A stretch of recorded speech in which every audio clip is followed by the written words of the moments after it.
Euzu billahi mineşşeytanirracim. Bismillahirrahmanirrahim. Elhamdülillahi rabbil alamin. Vessalatu vesselamu ala nebiyyina Muhammed ve ala alihi ve ashabihi ecmaîn. Amma ba'd. Esselamu aleyküm ve rahmetullahi ve berekatuh. Değerli dinleyiciler, Gadir-Xum hadisesi ne hadisedir, nedir? Ee, Bu hadisədə nələr baş vermişdi? Niyə bu İslam ümməti bu hadisəyə görə parçalanmışdı? Bu mövzuda bir dərs hazırlanmışdı. Dərs tarixi sənədlərə əsaslanıb hazırlanmışdı və demək olar ki, İslam ümmətinin ən mötəbər qaynaqlarından bu qaynaqlarında bu hadisə necə baş verdiyini sizin diqqətinizə çatdıracağam. Bu cür mövzular bu tarixi dərsdir deyə, tarixi mövzular səpkidə olan bir dərsdir. Tarix də elə bir sahədir ki, əgər hər hansı bir dinləyici dərsin adına baxaraq Qədir-Xum hadisəsi deyə, bir baxaq görək bu nə deyir kimi, kim qulaq asacaqsa, o bundan ola bilsin, fayda götürə bilməsin. Çünki eşidəcəyi bəzi sözlərin başlanğıcında yox, bu biz deyəni demir deyib tərk edəcəksə, o zaman belə tarix olmur. Sizə tövsiyə olaraq deyilir ki, tarix elə bir sahədir ki, tarixi hər yazan sənin dostun olmur. Bəli, bu tarixdə qaydadır. Çox diqqətli olun.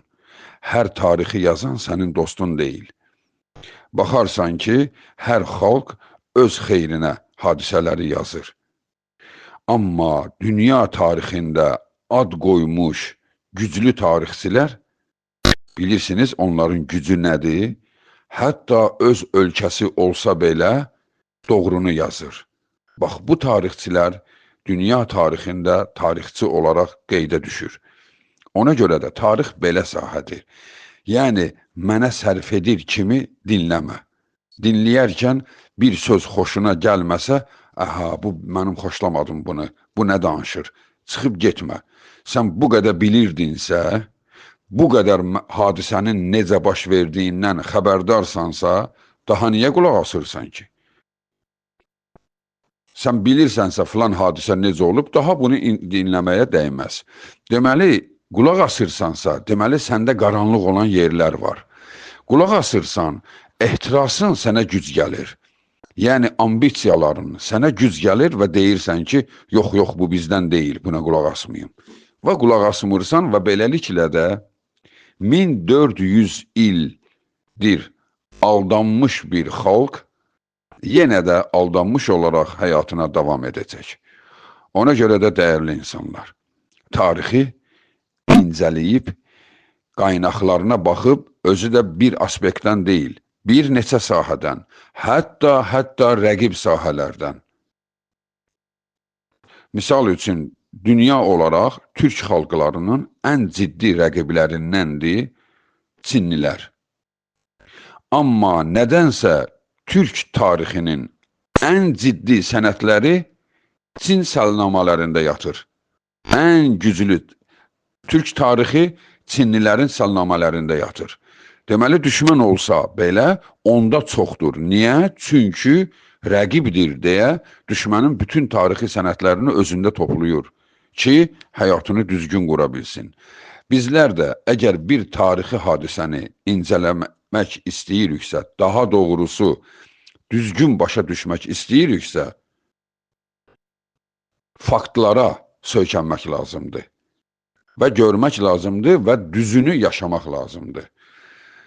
Dəyərli müsəlmanlar, İslam ümmətinin parçalanması üçün ortaya atılmış bir neçə məsələlər vardır ki, o məsələlərin əslində gerçəklə əlaqəsi yoxdur.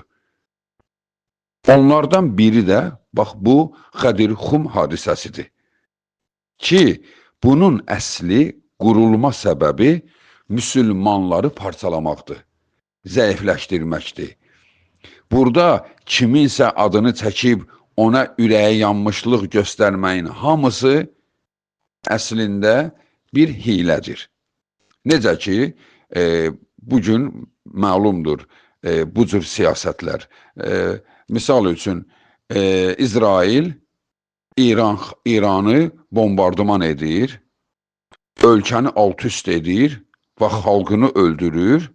Amma həmən öldürən xalqın dövlət başçısı Netanyahu çıxır İran xalqına səslənir. Deyir ki, ey İran xalqı, biz sizə azadlıq gətirəcəyik.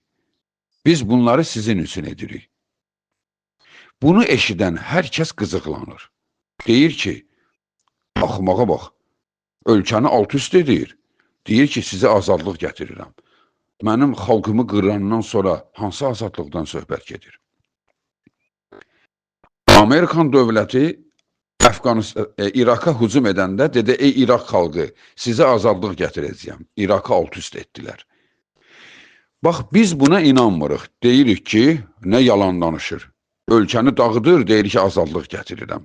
Və bir də biz inanmırıq. Çünki düşünürük ki, yəni bu müsəlmanları bu qədər sevir ki, milyardlarını, trilyonlarını xərcləyir ki, sizə azadlıq gətirim. Yox, bilirik ki, öz hilələri vardır. Yaxşı, biz bu məsələdə bu cür ayıq oluruqsa, niyə İslam tarixində qurulmuş bu cür yalanların ifşasına kömək eləmirik ki? Niyə biz düşünmürük ki, ey Allahın qulları, bax, bu hadisələr nədir axı? Nədir axı? Biz bu hadisələrə görə nifrət edirik bir-birimizə. Bu hadisələrin baş verən günü müsəlmanlar bir-birlərinə müharibə eləyib, məscidlərinə basqın eləyib. Bu hadisələr baş verən günü müsəlmanlar oturub bu dəstə o dəstəyə lənət oxuyur. Deməli, niyə biz görmürük ki, bunlar bizim parçalanmağımız üçün qurulmuş oyunlardandır? Bu hadisədir, Qədir-Xum hadisəsi, Kərbala hadisəsi, Fatimə radiyallahu anhanın ölüm hadisəsi. Bunlar hamısı qurma bir oyundur. Hadisə baş verib, amma rəngini dəyişib, insanların nifrətini oyadaraq, hadisəni başqa cür insanlara çatdırmaq. Və beləliklə də, dünya durduqca, insanların bir-birinə nifrət etməsini saxlayacaq tədbirləri hər il təkrarlayırlar. Təsəvvür edirsiniz, güya bayram edir, oturub Allahın təriflədiyi adamlara lənət oxuyurlar. Bu kimin bayramıdır? Şeytanın bayramıdır, müsəlman bayramı deyil. Müsəlmanın bayramı qurbandır, qurban kəsir, yoxsulları sevindirir. Müsəlmanın bayramı Ramazandır, oruç tutub, günahlarından təmizlənib sevinir. Sən bugün Allahın təriflədiyi sahabələrə lənət oxuyursan, deyirsən ki, Əlinin haqqını verməyiblər, Allah onlara lənət eləsin. Allah isə Quran-ı Kərimdə onları tərifləyir. Budur sənin bayramın. Fəth surəsi 29-cu ayə. Fəth surəsi 18-ci ayə. Oxuyun, görün Allah səhabələri necə tərifləyir.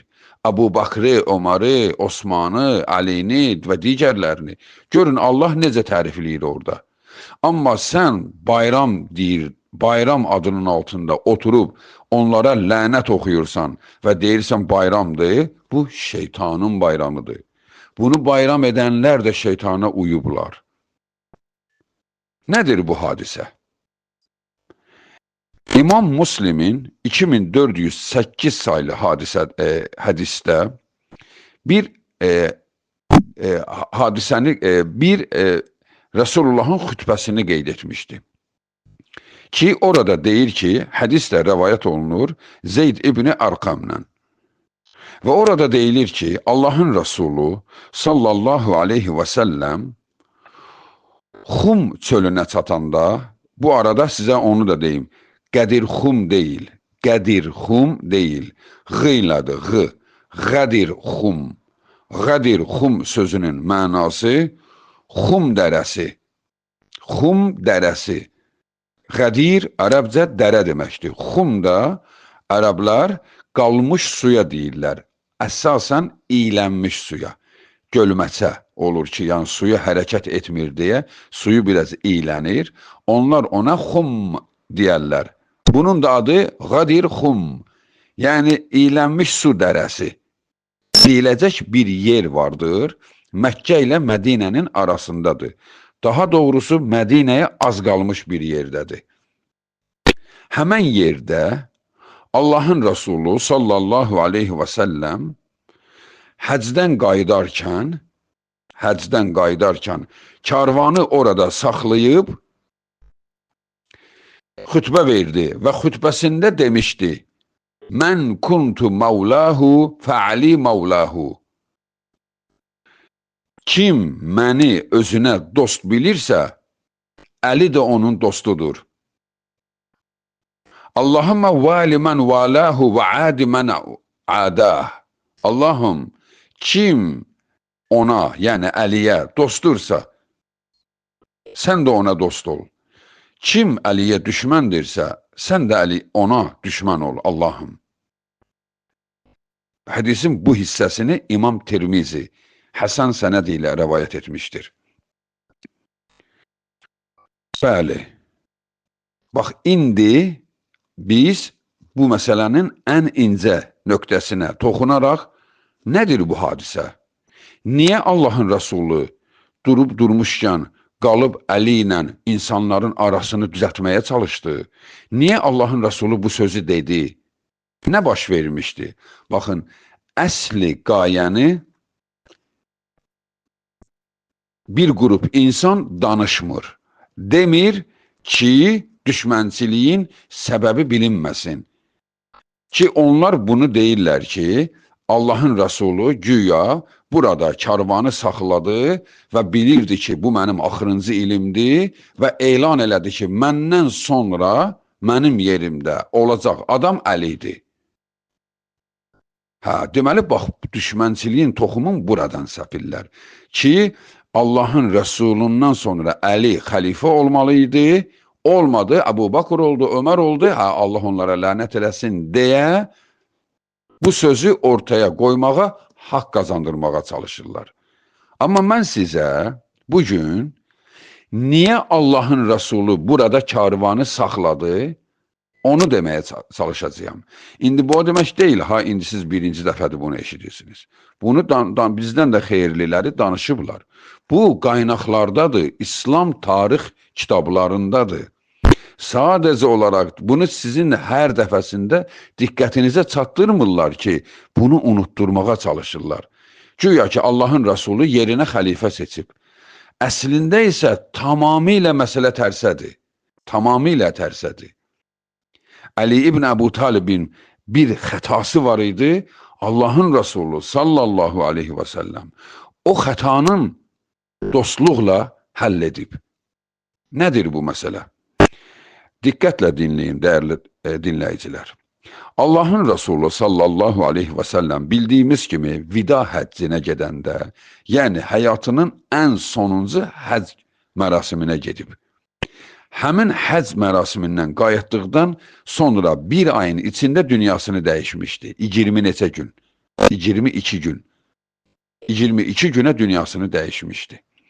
Həmən bu səfərə gedəndə Allahın Rəsulü sallallahu aleyhi və səlləm Ali ibn Əbu Talibə bir ordu verir, daha doğrusu kiçik bir dəstə verir və deyir ki, Ali, mən həccə gedirəm, sən get Yəmənə.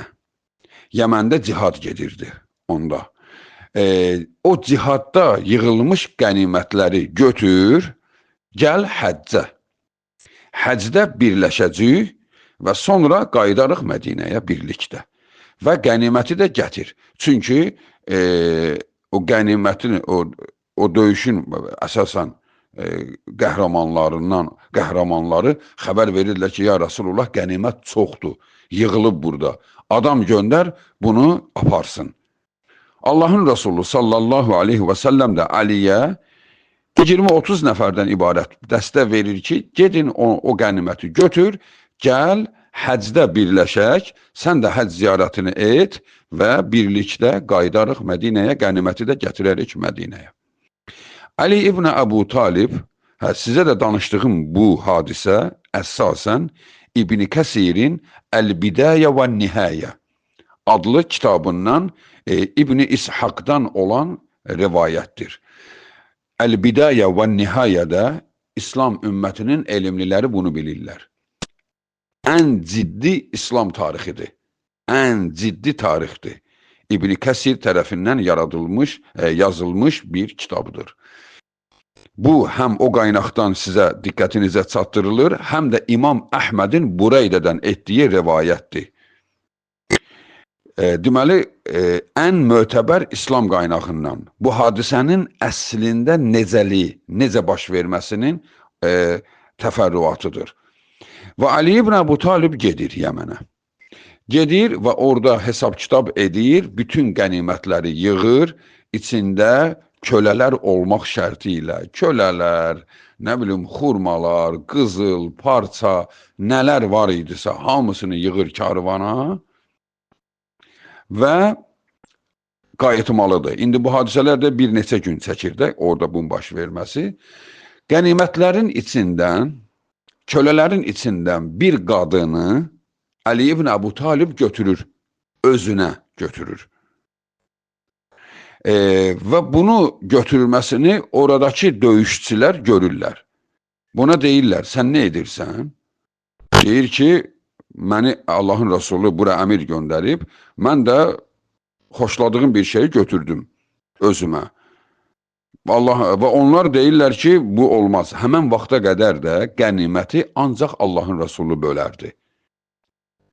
Allahın Rasulü bölərdi. Onlar deyirlər ki, xeyr, sən bunu əldə edə bilməzsən, bu Allahın Rasuluna çatmalıdır, o bölməlidir bunu. O deyir ki, Allahın Rasulü mənə əmir qoyub da burada.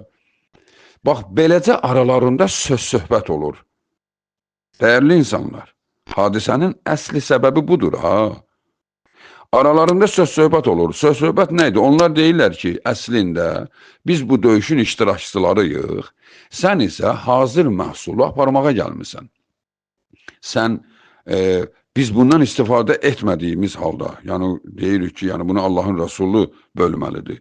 Sən necə istifadə edərsən, aralarında söz-söhbət olur. Və amma Allahın Rasulunun göndərdiyi elçi, əmir, Əli olduğuna görə, onlar deyirlər, sən əmirsən, yəni Allahın Rasulü səni bu işə başçı qoyub, biz sənə hörmətsizlik etmirik. Amma bilginən ki, biz bunu belə saxlamayacaq. Allahın Rasulunun yanında biz bunu müzakirə edəcəyik, məhkəmə quracaq ki, sən bunu necə edərsən? Doğrudur, doğru deyil.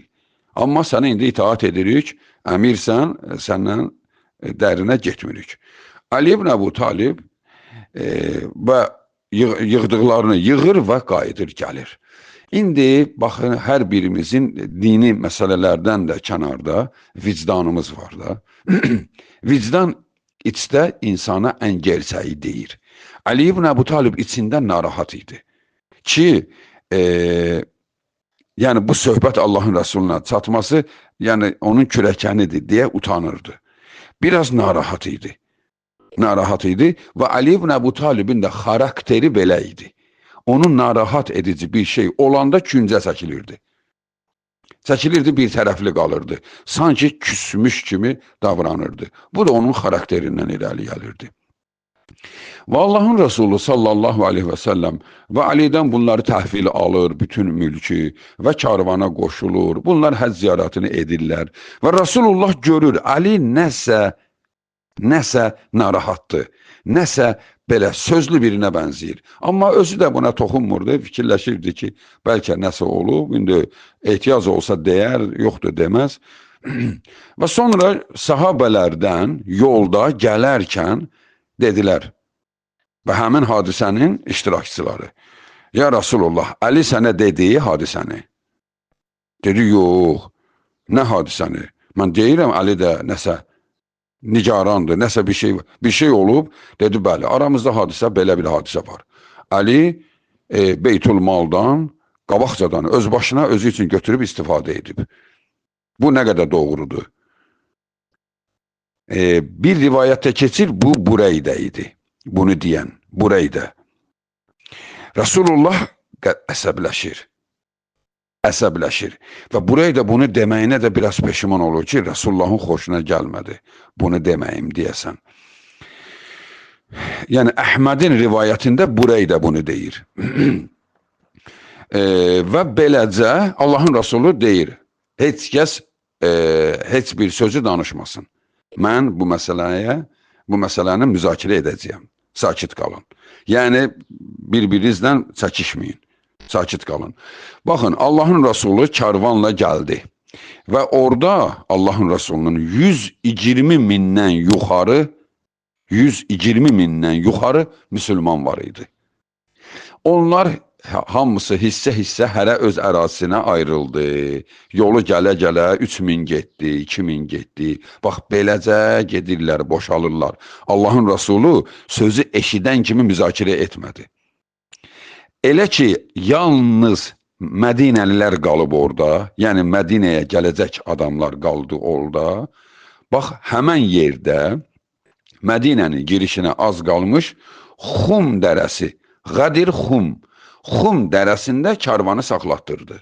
Və dedi, hündür bir şey düzəldin, sizə nəsihət edəcəyəm.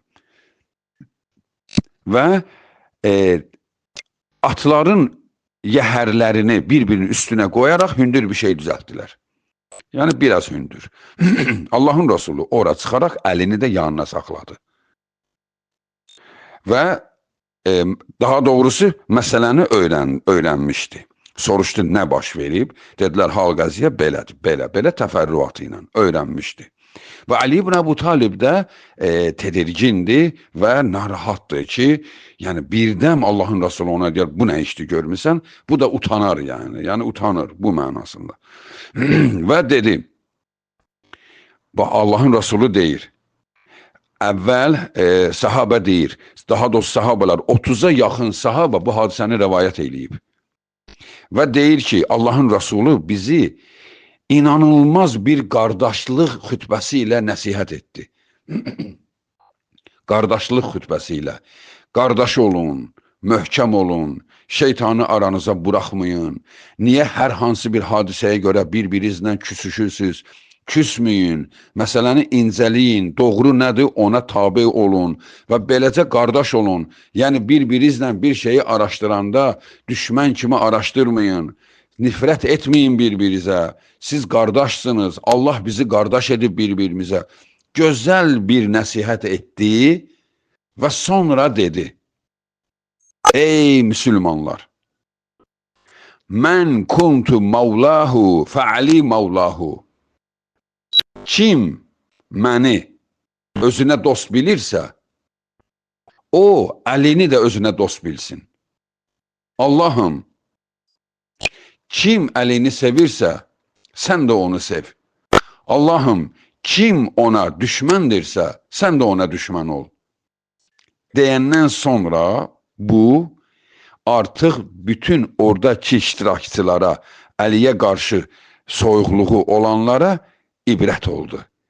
Və onlar, həmin adamlar, gəlib Əlini bağırlarına bastılar. Dedilər, Əli, bizə haqqını halal et. Yəni, olanlar burada bitdi.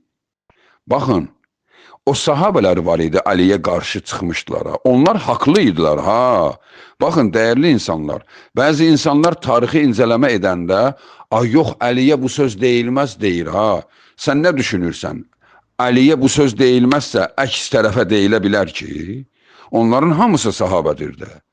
Allah onların hamından razıdır. Biz heç birinə dil uzada bilmərik. Amma bu düşmənçiliyin səbəbini ortaya qoymaq üçün gerçək açılmalıdır. Gerçək açılmasa bu düşmənçiliyin səbəbi bilinmir.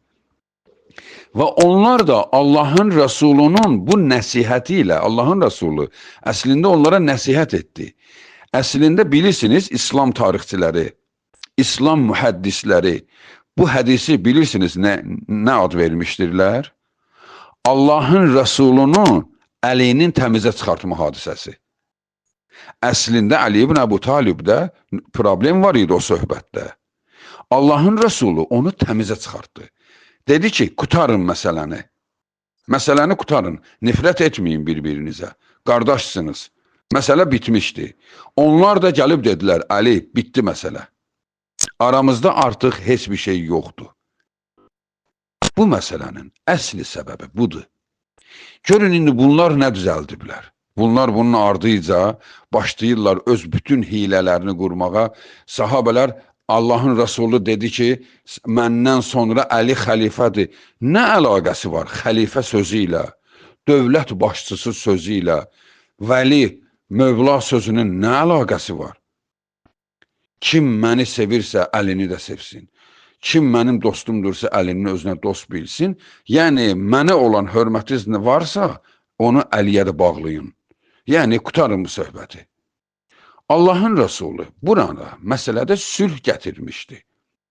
İndi bunlar ki, deyirlər, yox, sülh deyildi. Allahın Rasulü deyirdi ki, məndən sonra Əli xəlifə olmalıydı.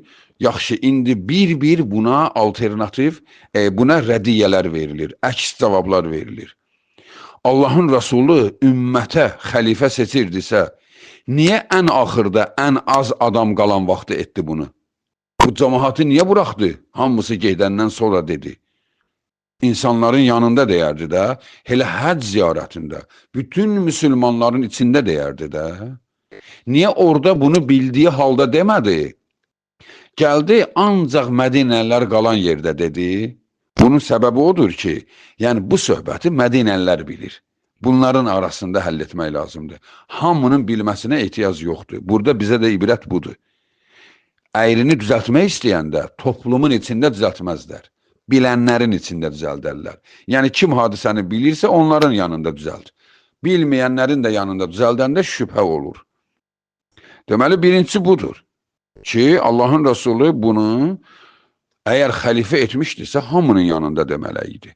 Sonra Rasulullah xəlifə təyin edirsə, bu necə xəlifə təyin edib ki, qapalı sözlərdir.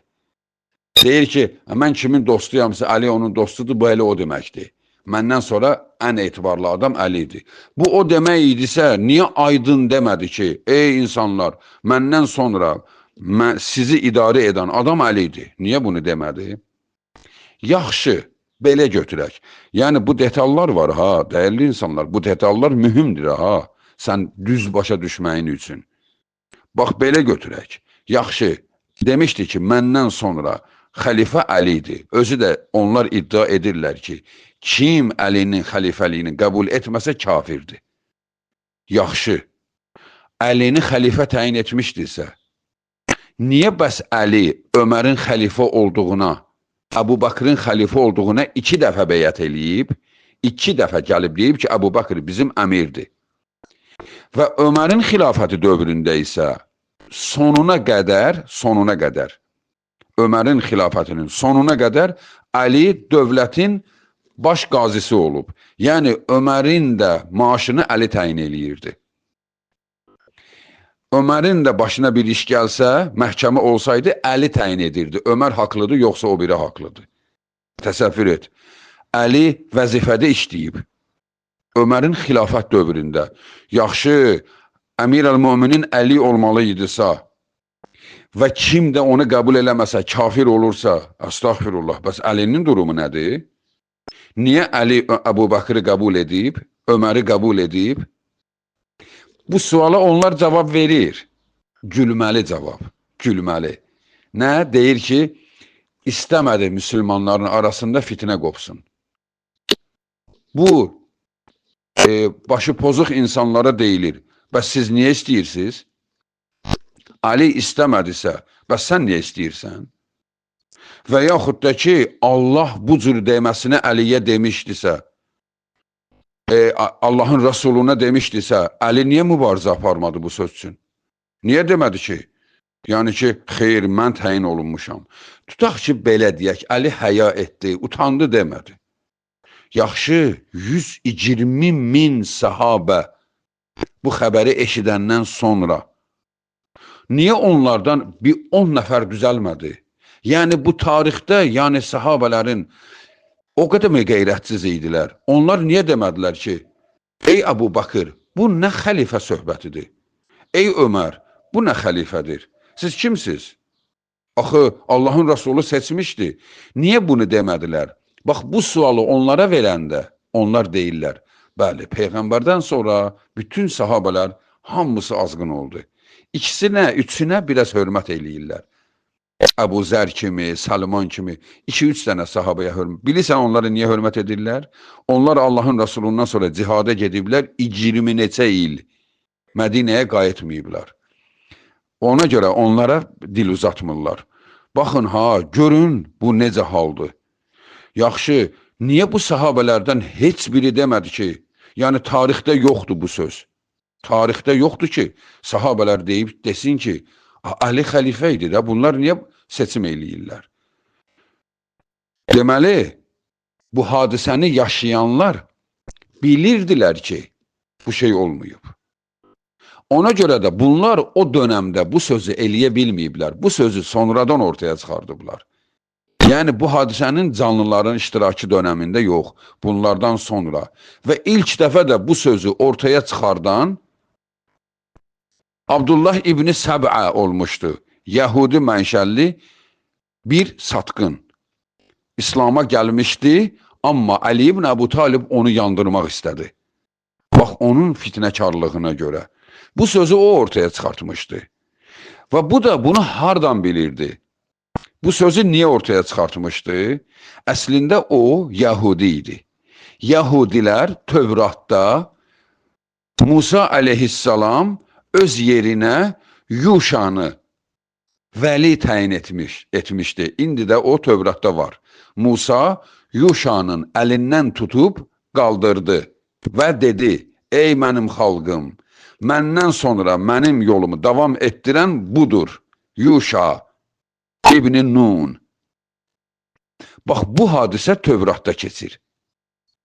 Bax, bu satqınlar İslamda da Peyğəmbərin belə bir iş görməsini onunla uzlaşdırdılar.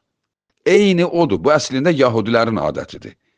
Ki, Musa öz yerinə Yuşanın əlindən tutub qaldırdı. Bunlar da deyirlər, Peyğəmbər əlinin əlindən tutub qaldırdı. Belə şey olmayıb, ha. Peyğəmbər s.ə.v əlinin əlindən tutub qaldırmayıb. Sözü isə deyib. Deyib ki, kim məni sevir, Əliyə hörmət etsin. Yəni, bu məsələni bağlayın. Bu hadisəni gör necə məharətlə fırladıblar nəyə. Çoxdur belə oxşarlıqlar. Misal üçün, İncildə 12 həvari var. Bunlar İncildə var deyiblər və düşünüblər, niyə bizdə olmasın? Bunlar da 12 imam düzəldiblər. İncildə vardır Allah, Məryəm, İsa. Bunlar deyir, bizdə niyə olmasın? Allah, Məhəmməd, Əli düzəldiblər. Baxın ha, bu qoşmaların, bu düzəltmələrin hamısı kafirlərə baxıb öyrənilən adətlərdir. Eyni bu Qədirxum hadisəsi də belə. Kafirlərə baxıb öyrənib İslamın içinə bir bomba qoyublar və ümməti parça-parça edirlər bununla və düşmənçiliklər yayırlar. Dəyərli insanlar, Qədirxum hadisəsi Allahın Rəsulu Əlini haqlı çıxartmaq, vəziyyətdən çıxardıb da müsəlmanları barışdırmaq hadisəsi idi. Bu günləri isə müsəlmanlar bu hadisə ilə parçalanır və düşmənçilik və nifrət toxumlarını səpirlər bir-birlərinə. Heç biri doğru deyil. Özü də həqiqətən Qədirxum hadisəsi tamamilə bununla əlaqəsi yoxdur. Əlinin xəlifə olması ilə əlaqəsi yoxdur. Əgər əlaqəsi var idisə, onda birinci xəyanətkar Əli ibn Əbu Talib olmuşdur ki, o Allahın Rəsulunun verdiyi sözü tutmamışdı. Yaxşı, Əli ibn Əbu Talib bacarmadı. Yaxşı, ondan sonra niyə İmam Həsən demədi ki, hadisə bu cüradır, atamın, babamın haqqını tapdıyıblar, məsələ belədir. Niyə İmam Həsən xəlifəliyi Muaviyyəyə verdi? Niyə İmam Hüseyn Muaviyyənin xəlifəliyinə razı olmuşdu? Yezidə razı olmamışdı, Muaviyyəyə razı idi. Razı olmuşdu, beyət edilmişdi Muaviyyəyə. Yaxşı, əgər bu belə davam eləməli idisə, niyə bunlar, birinci xəyanət onda bunlarda olub ki? Heç biri düz deyil. Çünki bunlar biliblər elə şey yoxdur. Bunlar biliblər ki, xəlifəni xalq seçir. Xalq seçir. Belə Dəyərli insanlar, Qədir-Xum hadisəsinin gerçək üzü budur. İslamı parçalamaq üçün ortaya qoyulmuş bir fitnədir. Qətiyyən haqq ilə əlaqəsi yoxdur və İslamda belə bir bayram da yoxdur. Bu fitnəkarların fitnə günüdür. Bunun Allahın Rəsulu və Ali ibn Əbu Taliblə əlaqəsi bu şəkildə yoxdur. Danışdığımız şəkildə isə vardır. Vəssalamu aleykum və rəhmətullahi və bərəkatuhu.